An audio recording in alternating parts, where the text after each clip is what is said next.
आखिर ये सच हमसे क्यों छुपाया गया?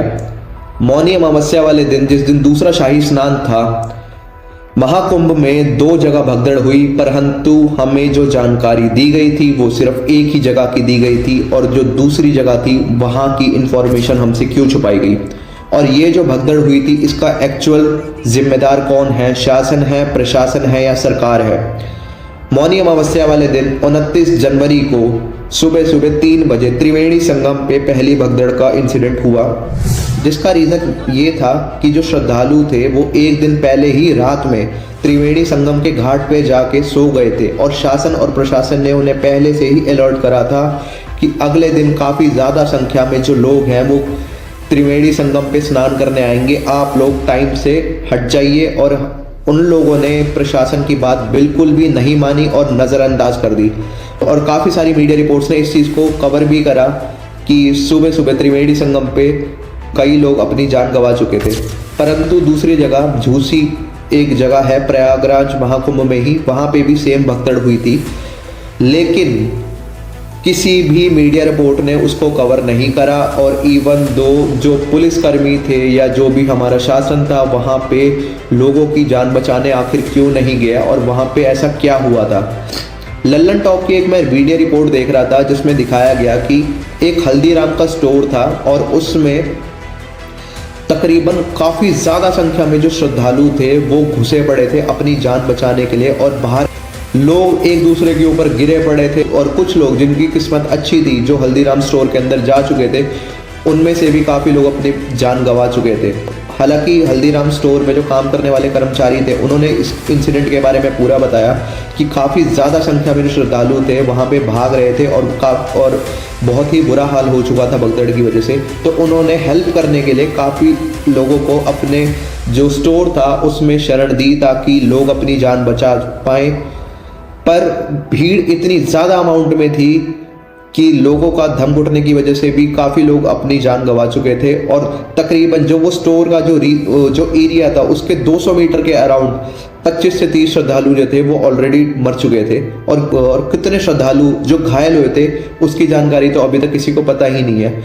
और तकरीबन 8 ट्रक मिलके तो मलबा उठाया गया, और 3 ट्रक मिलके जो श्रद्धालु थे उनकी बेचारों की लाशें भी ले जाई गई। और ये सारी जो न्यूज़ थी ये आखिर कैप्चर क्यों नहीं हुई, और शासन ने इस चीज़ की जिम्मेदारी क्यों नहीं ली? और आपको क्या लगता है कि ये जो पूरा इंसिडेंट हुआ इसका आखिर जिम्मेदार है कौन? शासन है, प्रशासन है, लोग हैं? हालांकि जितनी भी मीडिया रिपोर्ट्स और जितनी भी इंफॉर्मेशन मैंने गूगल पे, इंस्टा पे या इवन यूट्यूब पे देखी, तो उसमें मुझे एक चीज़ समझ आई कि गलती जो थी वो दोनों साइड से इक्वल थी। लोग इतने ज़्यादा अमाउंट में आ गए थे, देखिए प्रशासन के लिए भी मुश्किल हो रहा था कि इतनी ज़्यादा भीड़ को कंट्रोल कैसे करे। हालांकि उनको कुछ ऐसा इंतज़ाम करना चाहिए था कि अगर उन्हें पहले से ही जानकारी थी कि इतनी ज़्यादा संख्या में जो श्रद्धालु हैं वो कुंभ स्नान करने आएंगे, तो उनको कहाँ पे ठहराना है और कहाँ से उनको एग्ज़िट देनी है। और जो लोग हैं, लोगों ने भी कम गलती नहीं की दोस्तों। जिस लड़की ने हल्दीराम स्टोर में जो काम करती थी उसने अपनी जान पे खेल के लोगों को अपने स्टोर के अंदर शरण दी। उन्हीं लोगों में से कुछ लोगों ने, जो हल्दीराम स्टोर था उसमें से 1,80,000 रुपये तो कैश निकाल लिया, और जो दुकान का हाल करा वो अलग। अब जो बेचारी लड़की थी वहाँ पे वो जॉब करती थी, उसकी सारी की सारी जो भी इनकम थी, जो स्टोर की इनकम थी, वो तो सारी चली गई, और उस पर पूरी पेनल्टी अलग से आई होगी। इसका आखिर जिम्मेदार कौन है? वो तो पूरा का पूरा लड़की को पे करना पड़ेगा।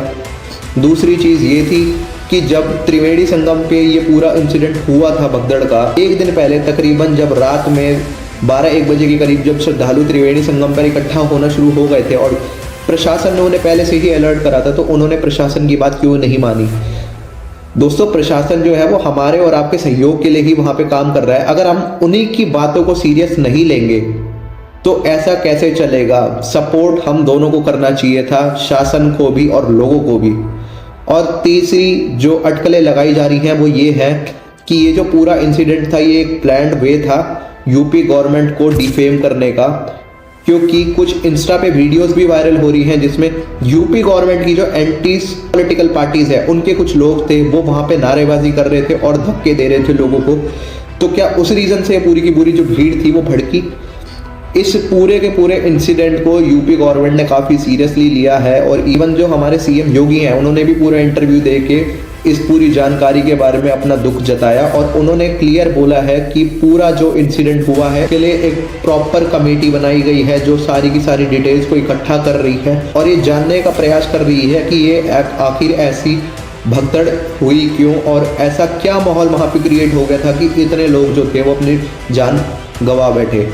और आपको क्या लगता है दोस्तों कि आखिर इस सब में किसकी गलती थी, प्रशासन की थी, लोगों की थी या गवर्नमेंट की थी?